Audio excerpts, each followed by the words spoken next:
ባሳለፍነው 2 ሳምንታት ብቻ የኢትዮጵያ የምግብ ዘይት ዋጋ 25% የሚያክል ጭማሪ አሳይቷል።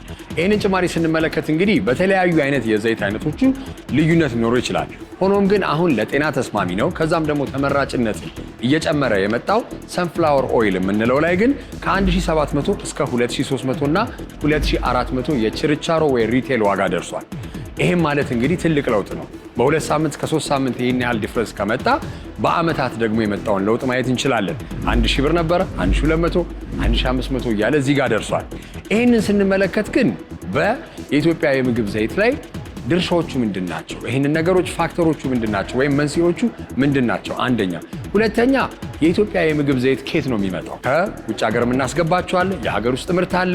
በዛሬው ሃሽታግ ሽቀላ እንግዲህ የጤና የምግብ ዘይትን ፋብሪካ ጎብኝቼ ከዛም ደግሞ ጎን ለጎን ምን አይነት ዘይቶች ወደ ኢትዮጵያ ይገባሉ፣ የትኞቹ ውስጥ ጥቅም ላይ ይውላሉ፣ ለጤናስ ደግሞ ጎጂ ከየትኛው ነው የምንነሳው የሚለውን ትንታኔ እሰጣለሁ። አብራችሁን ቆዩ።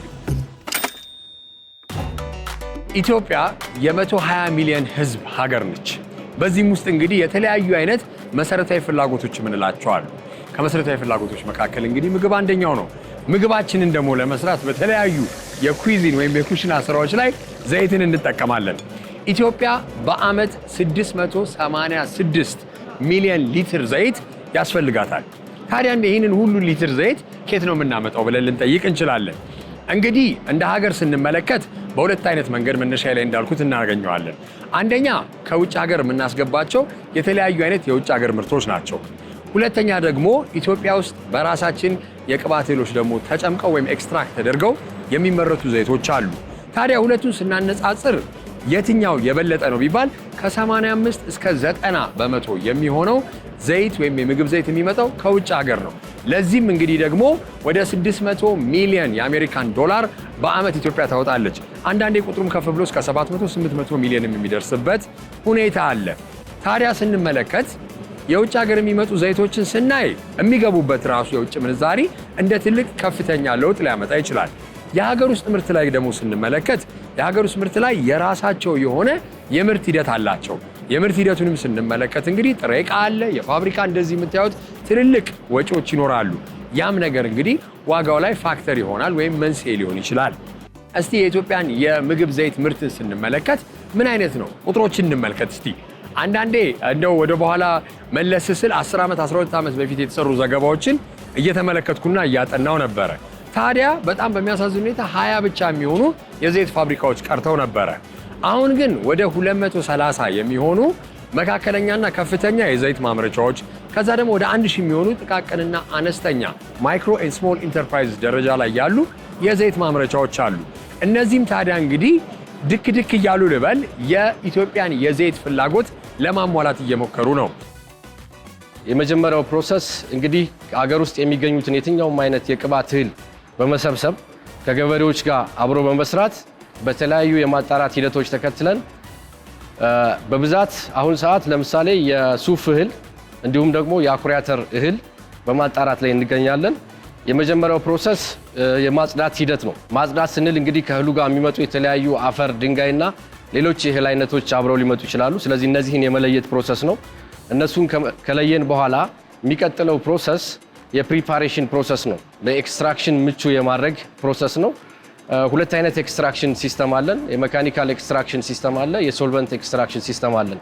በብዛት የአኩሪ አተር እህል ስንጠቀም ውስጡ የሚገኘው እህል ውስጥ የሚገኘው የቅባት መጠን እስከ 19% በአቨሬጅ በአማካኝ እስከ 19% የሚሆን የቅባት መጠን አለው። ስለዚህ ይሄንን ቀጥታ በሶልቨንት ኤክስትራክሽን ፕሮሰስ ሲዱ ውስጥ ወይም ደግሞ የአኩሪ አተር እህል ውስጥ ያለውን የዘይት የማጣራት ሂደት ነው የሚሆነው ማለት ነው። የሱፍ እህል ሲሆን ደግሞ የውስጡ ያለው የቅባት መጠን ወይም የዘይት መጠን ከፍ ስለሚል በአማካኝ እስከ 36% የሚደርስ የዘይት መጠን አለው። ስለዚህ ይህን በሜካኒካል ኤክስትራክሽን በተወሰነ መልኩ ያለውን የዘይት መጠን ካጣራን በኋላ በድጋሚ በሶልቨንት ኤክስትራክሽን ቀሪውን ዘይት የምናጣራበት ሂደት አለ። ከዛ በመቀጠል ከሶልቨንት ኤክስትራክሽን ከጨረስን በኋላ የሪፋይኒንግ ፕሮሰስ ነው። ሪፋይነሪ ፕሮሰስ በሁለት አይነት መንገድ ነው የምንሰራው። አንደኛው በቀጥታ ከውጭ የምናስመጣው የክሩድ ኦይል ወይም ደግሞ የድፍድፍ ዘይት የተለያዩ የማጣራት ሂደቶችን አልፎ ወደ ፋይናል ሪፋይንድ ኦይል የሚቀየርበት ፕሮሰስ ነው። እነዚህም ዓለም የደረሰበትን ዘመናዊ የማጣራት ሂደት የሚከተሉ ፕሮሰሶች አሉ። እነዚህም ዲጋሚንግ፣ ኒውትራላይዜሽን፣ ብሊቺንግ እንዲሁም ደግሞ ዲኦዶራይዜሽን የሚባሉ ፕሮሰሶች አሉ። እነዚህን ተከትለን ድፍድፍ ዘይቱን የተጣራ ዘይት ለማድረግ የምናሳልፋቸው ፕሮሰሶች ናቸው። ስለዚህ በሁለት አይነት መንገድ ነው። አንደኛው መንገድ በራሳችን አገር ውስጥ የሚገኙ የቅባት እህሎችን ኤክስትራክት ካደረግን በኋላ ወደ ሪፋይነሪ ፕሮሰስ አድርገን ፋይናሊ የተጣራውን ዘይት የመጨረሻው ፕሮሰስ የማሸግ ፕሮሰስ ወይም ደግሞ ፓኪንግ ሴክሽን ነው። ፓኪንግ ሴክሽን ላይ በሚፈለገው ገበያው በሚፈልገው መጠን የተለያዩ ሳይዝ ባላቸው ኮንቴይነሮች ለምሳሌ በ450 ሚሊ ሊትር፣ በ1 ሊትር እንዲሁም በ3 በ5 ሊትር በተለያዩ ኮንቴይነሮች የማሸግ ፕሮሰስ ነው የሚሆነው ማለት ነው። ከዛ በኋላ ምርቱ ከታሸገ በኋላ ወደ መጋዘን ጊዜያዊ ማቆያ መጋዘን ውስጥ ይገባል። ከመጋዘን በኋላ ከ24 ሰዓት በኋላ ወደ ገበያ የዲስትሪቢዩሽን ፕሮሰስ ይሆናል ማለት ነው። ውይ በጣም ትልቅ ጭማሮ ነው። 4-5 በወር ውስጥ የሚጨምርበት ጊዜ አለ። አንዳንዴ ቀን በቀንም የሚጨምርበት ጊዜ አለ። ይሄ ማለት ምን ያህል እንደሆነ ምታው። ምናልባት አቨሬጅ እንኳን በወር ውስጥ 4 ይጨምራል ቢል ምታው 4 ጊዜ በ12 ምን ያህል ዋጋ እንደሚጨምር ማለት ነው። ስለዚህ በጣም ትልቅ የሆነ የዋጋ ለውጥ ነው ያለውና ኢምፓክቱ በጣም ትልቅ ነው። አንደኛውና ቤዚኩ ነገር የምግብ ዘይት ዋጋ እንዲጨምር የሚያደርገው አንደኛ የዶላር ዋጋ ከጊዜ በጊዜ መጨመር ነው። ምክንያቱም ኢትዮጵያ 85% ዘይት ከውጭ ነው የምታስመጣው። ስለዚህ የዘይቶች ወደ ሀገር ውስጥ ሲገቡ የዶላር ዋጋ ዶላር በጨመረ ቁጥር የዘይትን ዋጋ እየጨመረ ይሄዳል ማለት ነው። ከዛ ውጪ ደግሞ የተለያዩ ግብአቶችም አብረው ለምሳሌ ከውጭ የሚገቡ ግብአቶች ካሉ እነሱም ወደ ሀገር ውስጥ በዶላር ስለሚገቡ ያም የዘይትን ዋጋ እንዲወደድ ያደርገዋል። በሶስተኛ ደረጃ የነዳጅ ዋጋ ራሱ መጨመር የራሱ የሆነ ኢምፓክት አለው የዘይት ዋጋ ላይ የመጨመር። ምክንያቱም ሎጂስቲክስ ስላለው ሎጂስቲክ ዋጋው የዘይት ዋጋን ይጨምረዋል።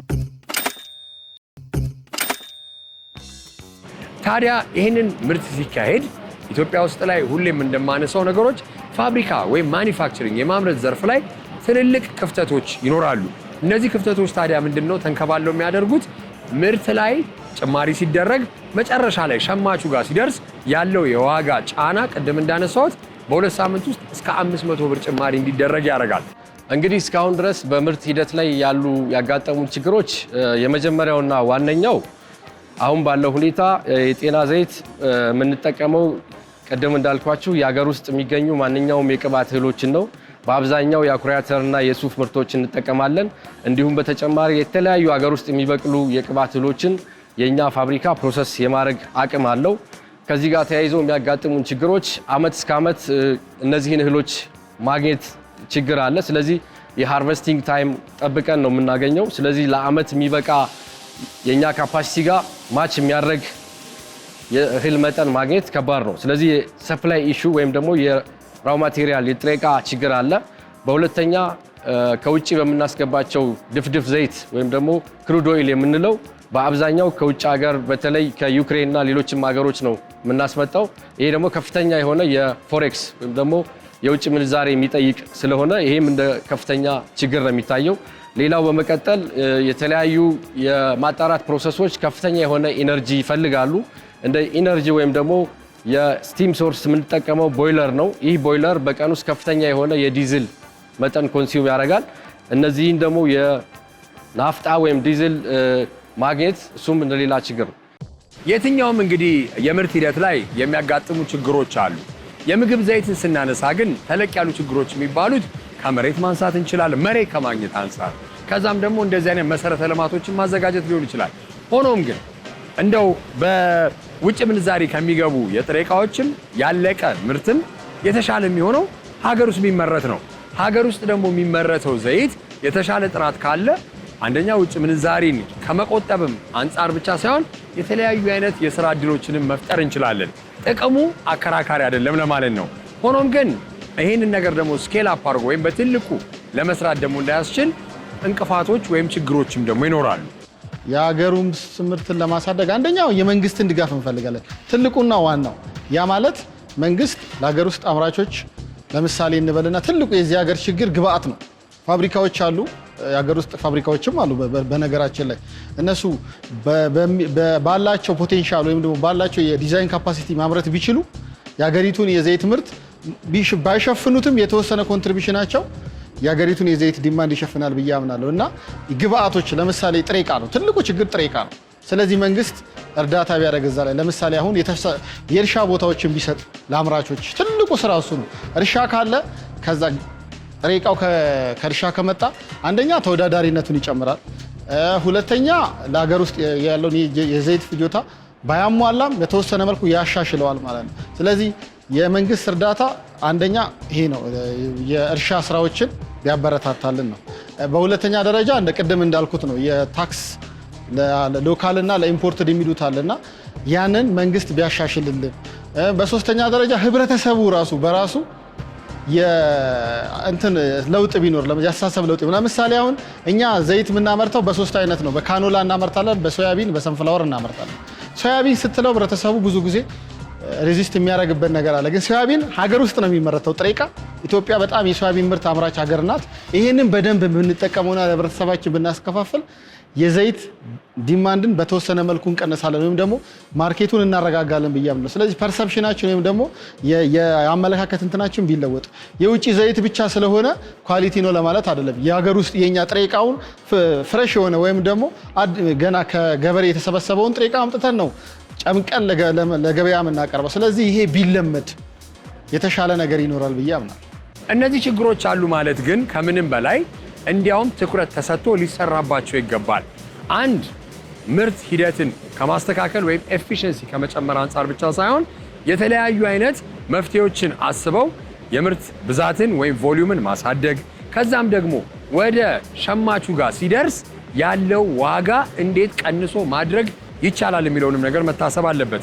እኛ ዋጋን ለመቀነስ ከምናደርጋቸው ነገሮች አንደኛውና ዋናው በተለይ በአዲስ አበባ ላይ ነጋዴዎች የተወሰኑ ነጋዴዎች ከፋክተሪ መጥተው ከፋብሪካ መጥተው እንዲገዙ የሚያደርግንበት ፕላትፎርም አለ። እሱ ማለት ቫልዩ ቼኑን ይቀንሰዋል። ለምሳሌ ሆልሴል አለ፣ ሪቴል አለ፣ ወር ደግሞ መሀል ላይ ሰሚ ሆልሴል አለ። ያን ቫልዩ ቼን ቀንሰን ምርቱ ተወዳዳሪ እንዲሆን ያንን አስተዋጽኦ አድርገናል። ከዛ ውጪ ከዩኒየኖች አንዳንድ ዩኒየኖች ብዙም ባይባሉ እየመጡ ከኛ ጋር የሚገዙበት ቴንደንሲ አለ።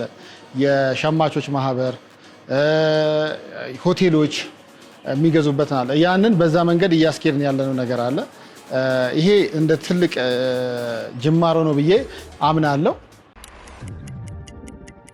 ድንገት ጊዜው የቆመ ይመስላል። የህልምሽ ከፍታ መንገዱ፣ የስኬትሽ ጉዞ ፍጥነቱን አንዳች ነገር ይዞታል። ለያሽው ለጀመርሽው ስራ፣ ለኑሮሽ እጅ አጥሮሻል። ለንግድሽ መስፋፋት ካፒታል አተሻል። አሁን ግን የሴትነት ጽናትሽ፣ አቅምና ልፋትሽ ትክክለኛውን መስመር ይዟል። ይኸው መስመር ዲጂታል ብድር። አዋሽ ባንክ ከተለያዩ ዓለም አቀፍ ድርጅቶች ጋር በመተባበር ከአዲስ አበባ ውጪ በጥቃቅንና አነስተኛ ንግድ ለተሰማሩ ወጣት ሴቶች ልዩ ዕድል ያለምንም ዋስትናና ያለምንም የአገልግሎት ክፍያ ለ6 ወር በሚቆይ የመክፈያ ጊዜ እስከ 40 ሺህ ብር የሚደርስ መነሻ ካፒታል፣ እስከ 3 ዓመት ድረስ ያልተገደበ ተደጋጋሚ ብድር፣ የንግድ ፈቃድና ህጋዊ ሰነዶችን በማቅረብ በዌብሳይት www.ethiomasmer.com ወይም በባንካችን ቅርንጫፎች ይመዝገቡ። ብድሩ ሲፈቀድ በአዋሽ ብር ፕሮ መተግበሪያ በኩል ይውሰዱ። መስመር ዲጂታል ብድር። ለበለጠ መረጃ ወደ 8980 ይደውሉ። አዋሽ ባንክ። ይህንንም ደግሞ ጎን ለጎን ስናይ የዋጋ ጭማሪ ሸማቹ ላይ ብቻ አይደለም የሚደረገው፣ አምራቹ ላይም ደግሞ የሚወርድ በርደን ወይም ጫና አለ።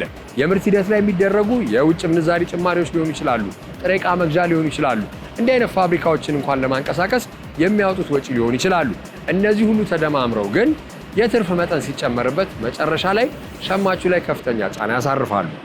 ቤተሰብ ካለኝ 5 አይበቃኝ፣ ቤተሰብ ከሌለኝ ግን 5 ለወር ይሆናል። አሁን ግን 5 ሊትር አይደለም 1 ሊትር መግዣ የለኝ። በወር 5 ሊትር እሱም ቤተሰብ ስለሌለ ማለት ነው።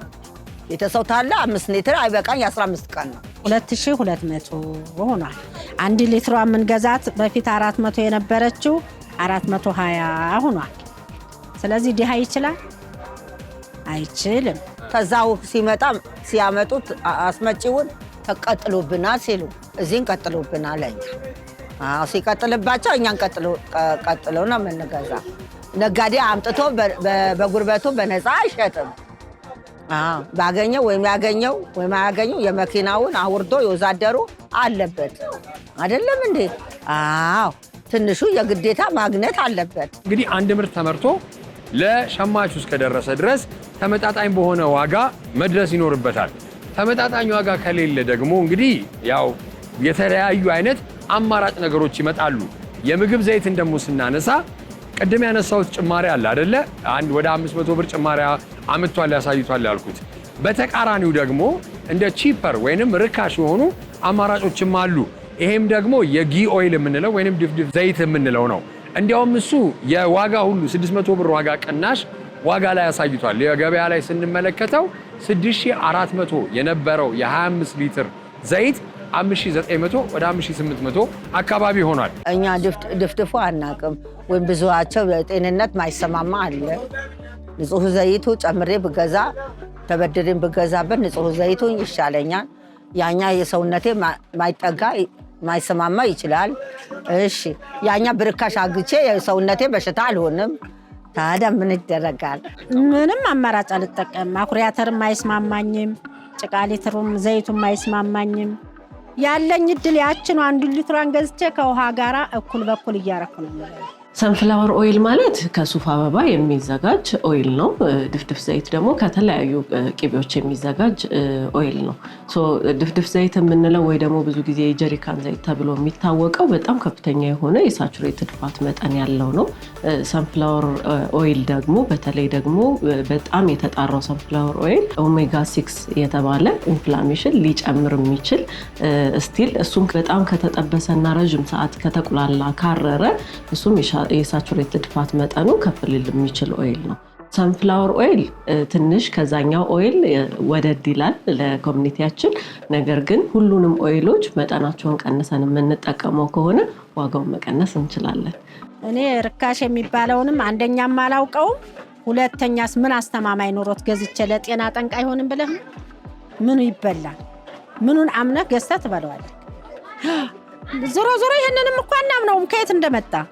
ነገር ግን ሆዳችን እንዲሞላ ነው አሁን የምንበላው። ያ ስለሆነ አስቸጋሪ ነው። ይህ ማለት እንደ ጤናማ አማራጭ የምንመለከተው ቅድም መነሻ ላይ አንስቼዋለሁ። ሰንፍላወር ኦይልን እንደ ትልቅ ጥሩ እንደ ሄልዲ ወይንም ጤናማ ምርጫ ስለሚፈለግ ነው ያን የሚደረገው። ያኛው ግን ጤናማነቱን ያመረጋገጥ የሚከብድ ሌላም ደግሞ ለጤና ጉዳቶች የሚያጋልጥ ከሆነ በየትኛው መልኩ መመገብ ይኖርብናል ወይንስ እንደው መጠቀምስ ኮምፕሊትሊ መቆም አለበትም የሚለውን ነገር ቆም ብለን ማሰብ ይኖርብናል። እና አበሳሰላችንን ደግሞ ረጅም ሰዓት አለማሳረር፣ ረጅም ሰዓት አለማቁላላት፣ ዘይቱን ብዙ ሰዓት አለመጥበስ፣ እሳት ላይ አለማቆየት፣ ምግቦቻችንን ደግሞ ፍራይ አለማድረግ። እሱን የምንችል ከሆነ የሳቹሬትድ ፋት መጠኑን የሁለቱንም መቀነስ እንችላለን። ባይሰልፍ ግን የጀሪካን ዘይት የሳቹሬትድ ፋት አለው። የልብ ህመም፣ የኮሌስትሮል መጠን ሊጨምር ይችላል። በተለይ ደግሞ ዩሪክ አሲድም በጣም ሊጨምርብን ይችላል። ሄልዚ ኦፕሽኖች ለምሳሌ አበሳሰል ካልን ብላንቺንግ የሚባል አበሳሰል ዘዴ አለ። ብላንቺንግ ማለት የፈላ ውሃ ውስጥ አሁን አትክልትም ቢሆን ጥቅል ጎመንም ቢሆን ንክር አድርገን የፈላ ውሃ ውስጥ ካወጣን በኋላ በመጥበሻ ለትንሽ ደቂቃ ብቻ ማብሰል። እንደዛ ሲሆን ሌላ ጊዜ በዘይት ምንጠብሰውን ስንቀንስ የዘይት የምንጠቀመውን መጠን እንቀንሳለን። ኮስታችንንም አደሴም ታይም እንቀንሳለን። ኦይሎች የተለያዩ ኦፕሽናል ኦይሎች አሉ። ነገር ግን አሁን እኔ የተሻለውን ዋጋ የሚቀንሰውን ኦይል ምረጡ ከምል ሙያዊ የሚሆንልኝ ሞር የዘይት መጠናችንን መቀነስ። የተለያዩ የዘይት አይነቶች አሉ፣ ሰንፍላወርንም ጨምሮ ሚዝረጋውንም ዘይት ጨምሮ ሌሎችም የቅባት እህሎች ለምሳሌ የተልባ ዘይት፣ በቤታችን የሚጨመቁ የኑግ ዘይት፣ የተለያዩ የዘይት አይነቶች አሉ። ኮስት ግን ለመቀነስ የዘይት መጠናችንን መቀነስ የተሻለ ነው። የሀገር ውስጥ ምርት ላይ ያለውን ችግርም እንደ መፍትሄ ሀሳቦች የሚቀመጡን አነሳን አየን። ሆኖም ግን አልቲሜትሊ ብንመለከት የተለያዩ አይነት ጽንሰ ሀሳቦችን ወይ መፍትሄ ሀሳቦችን አንስተን ልንወያይ እንችላለን። መጨረሻ ላይ ግን ሸማቹ ላይ የሚያርፍበት ነገር የዋጋ ጭማሪው አይቀንስም ወይ አይጨምርም የሚሻል ነገር ላይሆን ይችላል። ታዲያ ይሄ ነገር ዋጋ በጨመረ ቁጥር ምን አይነት ኢምፓክት ያመጣል የሚለውን ነገር ነው ከጊዜ ጊዜ አንዳንዴ ችርቻሮ የሚሸጡ ኪዮስኮችና ሱቆች ላይ ሸማቹ ላይ የሚያመጣውን ጫና መረዳት ይኖርብናል። ይሄም ደግሞ አይደለም ያ ካልሆነ እንዴት ነው ማስተካከል ያለብን የሚባለውን አንደኛ ነገር ኮንሱመር ቢሄቪየር የምንለው ነው ወይንም የሸማች ባህሪን በምን መልኩ መቀየር ይቻላል? ለምን ቅድም ባለሙያዎች ያስረዱ እንዳየነው የተለያዩ አማራጮች አሉ። ሰንፍላወርን ብቻ ሳይሆን የሶያቢን ወይንም የአኩሪ አተርን በመጠቀም የተሻለ ጤናማ የሆነ የሀገር ውስጥ ምርትን መጠቀም እንችላለን ነው። ይህም እንደ አንድ መፍትሄ ሀሳብ ነው። የተለያዩ አይነት ጥያቄዎች ቢነሱበት ምርቱ ላይ የሽታም ነገር ሊሆን ይችላል፣ አንዳንዴም ደግሞ ፍላጎትም ላይሆን ይችላል። ሆኖም ግን እንደ አማራጭ መመልከት ያለብን እንደዚህ አይነት አማራጭ ምርቶች ካሉ ማህበረሰቡ ወይም ሸማቹ ኦፕን ማይንድድ ሆኖ ወይንም አስተሳሰቡን ከፈት አድርጎ ቢመለከት የተሻለ አይነት አማራጮች ይኖራሉ። ለምሳሌ አሁን በማርኬቲንግ ላይ አንዳንድ የግንዛቤ ማስጨበጫ ስራዎች እንሰራለን። ለምሳሌ ሶያቢን ሲባል ሰውም ከምን ጋር ነው አሶሼት የሚያደርገው? ሽታ ምናምን ይላል። ግን የሽታ ራሱ ለምሳሌ አንድ ምርት ለምሳሌ ባቄላ ፈይተው የባቄላ የሆነ የራሱ የሆነ ተፈጥሯዊ ሽታ አለው። ሶያቢንም የራሱ ተፈጥሯዊ ሽታ አለው። ያ መጥፎ አይደለም። ያንን ግንዛቤዎች እየሰራን ነው። ከዛ ውጪ ደግሞ ከገበሬዎች ጋር በትስስር እየሰራን ስለሆነ ባክዋርድ ኢንቴግሬሽን የፋርም ስራዎች አሉን አንዳንድ ቦታዎች ላይ እዛ ላይም አንዳንድ የግንዛቤ ስራዎች እየሰራን ነው። ግን ሞር ከዚህም በላይ መስራት ይጠበቅብናል። ለዚህ ደግሞ እንደናንተ ያሉ የሚዲያ አካላት ከኛ ጋር ሆኖ ቢሰሩ የተሻለ ነገር እናመጣለን ብዬ አምናለሁ። ከዚህም ጎን ለጎን ደግሞ ፖሊሲ አቀራረጽም ላይ እንግዲህ መንግስት የተለያዩ አይነት የሀገር ውስጥ ምርቶችን ወይም የማምረቻ ዘርፍን ለማሳደግ የሚቀረጹ ፖሊሲዎችን በማስተካከል ሊሰራም ይገባል። ከግብርና አንጻር ሊሆን ይችላል፣ መሰረተ ልማትን ከማመቻቸት ሊሆን ይችላል፣ በርካታ ነገሮችን ማንሳት እንችላለን። ሆኖም ግን ኮንሱመር ቢሄቪየርን መቀየርም ፖሊሲም ብቻ አይደለም። አጠቃላይ የዋጋ ግሽበትን ስንመለከት ኢትዮጵያ ላይ ብቻ አይደለም ያለው። አሜሪካ ከ30 ዓመት በላይ ተቆጥሮ የማይታይ አይነት የዋጋ ግሽበት እያስተናገደች ነው። አውሮፓ ላይ እንግዲህ እነ ግሪስ 2008 እንደ አውሮፓውያን አቆጣጠር ያለው የኢኮኖሚ ቀውስ ያመጣውን ትሪክል ዳውን ኢፌክት ወይም የዶሚኖ ውጤትን እስካሁን እየተጋፈጡት ነው ያለው። በአጠቃላይ ዓለም ላይ ያለው የምጣኔ ሀብትን ስንመለከት ሪሴሽን የምንለው ወይንም የኢኮኖሚ እንቅስቃሴ የምጣኔ ሀብት ግብይት የሚቀንሰበት ወይም የቀነሰበት ሚኒመም የሆኑ ግብይቶች የሚደረጉበት ስለሆነ እንዲህ አይነት የዋጋ መጨመሮች፣ የኑሮ መወደድ የተለመደ ሂደት ነው። ከዛም ግን ጎን ለጎን ማንሳት ያለብን የውጭ ምንዛሪም እንደ ትልቅ ኮንሰርን ሲነሳ አሁን ኢትዮጵያ የያዘቻቸው የማክሮ ኢኮኖሚክ ፖሊሲ ሽፍቶች ወይ ለውጦች የተወሰነ ጊዜ ቢፈጅም ረዘም ያለ ሊሆን ይችላል። እነዛ ለውጦች ሲመጡ የተሻለ ሆራይዝን ወይም የተሻለ ነገር ሊመጣ ይችላል ብለን እናምናለን።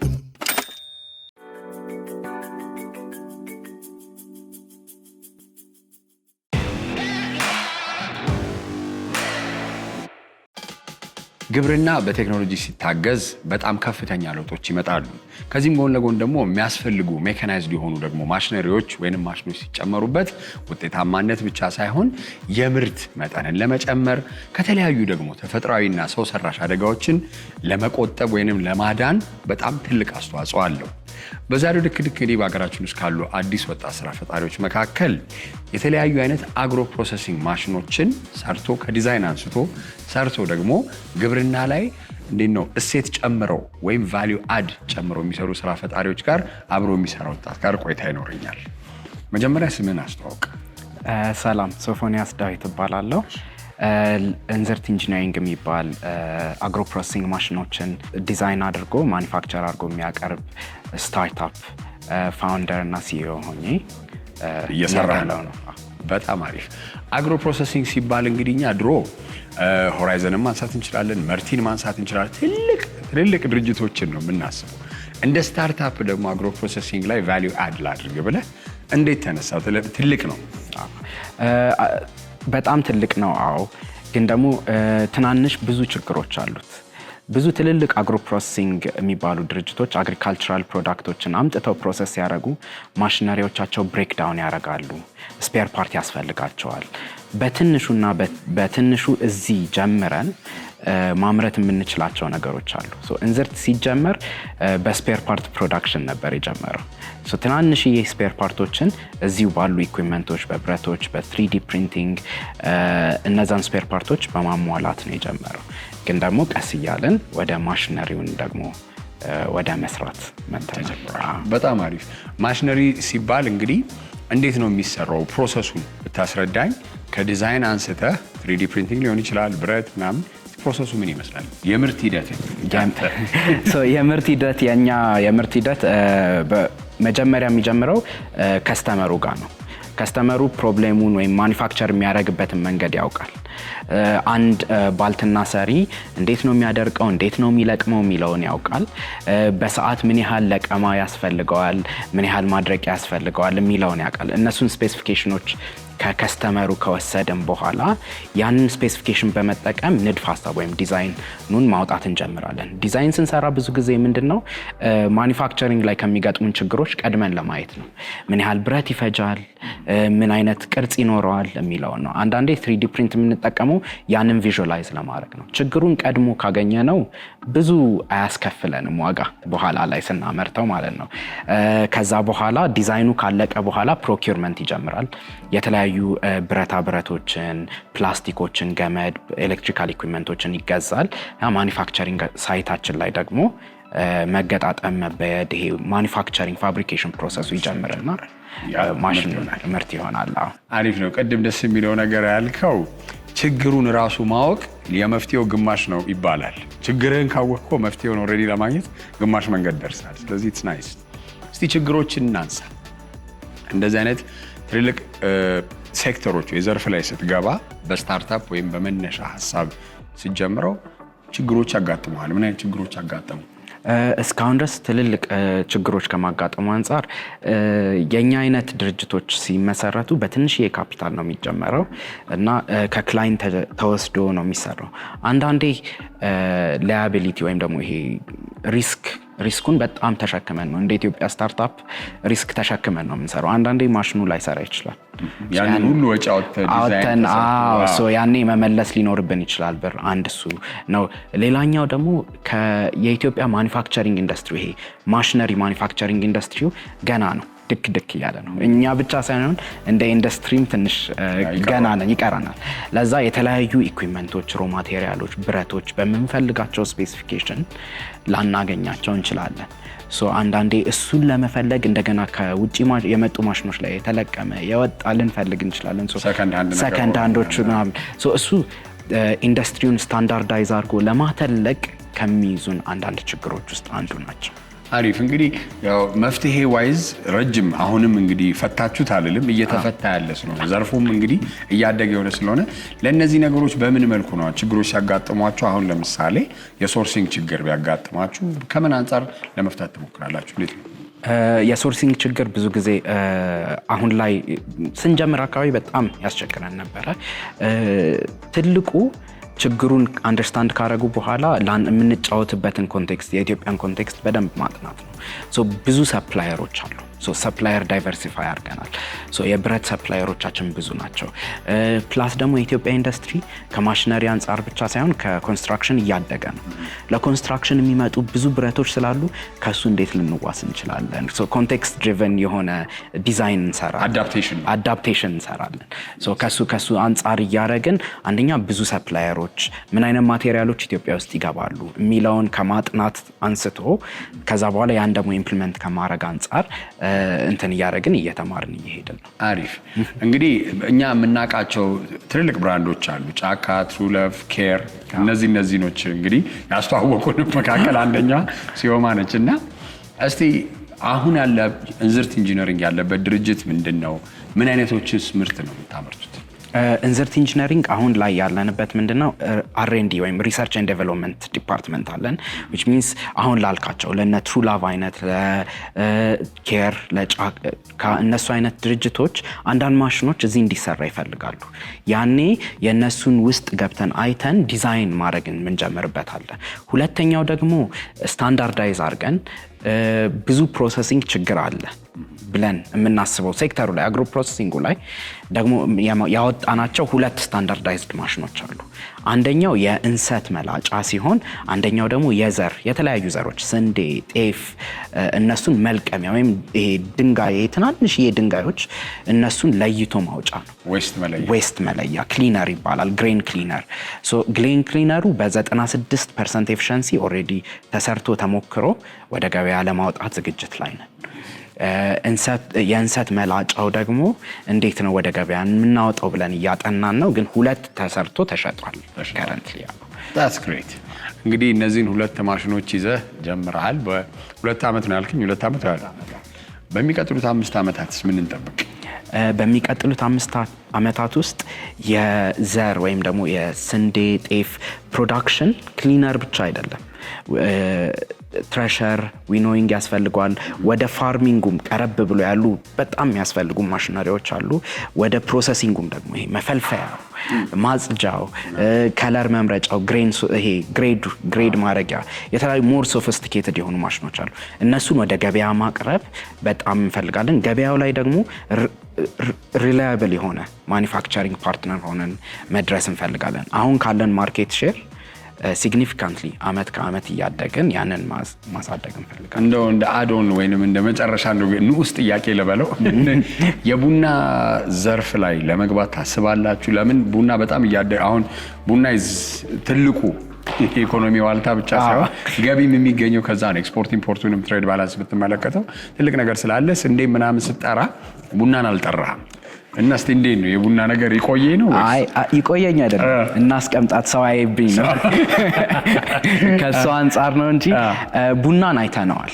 ትንሽ የሚያስፈልጉት ማሽነሪዎች ቡና በጣም ኤክስፖርት ድሪቨን ኮሞዲቲ ነው። የሚያስፈልጉት ማሽነሪዎች ደግሞ ያን ያህል ዲማንዲንግ ናቸው which means ክሊን ኤፊሽንሲ ሬቱ ከ99 በላይ መሆን አለበት። ጥራቱ የማሽኑ ጥራት ብቻ ለምን ኮሞዲቲው ውጪ ሄዶ እንደገና ኤክስፖርት ስታንዳርዱን ሚት ማድረግ ስላለበት የሚያስፈልጉት ማሽኖች ያን ያህል ስታንዳርድ መምታት አለባቸው። ለዛ ትንሽ አቅምን ሰብስብ ብለን ነው እንጂ አይተተነው አይደለም። በጣም እንግዲህ እንደሚሳካ እንግዲህ ትልቅ የቡና መፈልፈያ ማጠቢያ ምናምን ማሽን ደግሞ ሀገራችን ውስጥ ተመርቶ ማየት ይጀምራል። ቴንኪው በጣም ሶፎንያስ፣ መልካም የሥራ ዘመን፣ በርታልኝ። እንግዲህ የምግብ ዘይት ዋጋ ለምን እንደሚጨምር በተለያዩ አይነት የምርት ሂደቶች ላይ ያሉ ችግሮችን፣ ለነዛ ችግሮች ደግሞ መፍትሄ ሀሳቦች ምን ሊሆኑ ይችላሉ፣ በአጠቃላይ ደግሞ ረከስ ያሉ አማራጮችስ ጤናችን ላይ የሚያስከትሉት ነገር ወይንም ጉዳት ሊያስከትሉ ይችላሉ ተብሎ በጤና ባለሙያዎችና በዳይቲሽኖች ምን ይመስላል የሚለውን ነገር ለማየት ሞክረናል። የዛሬ #ሽቀላ ይህን ይመስል ነበረ። በሚቀጥለው ሳምንት ከምንገናኝ መልካም ጊዜ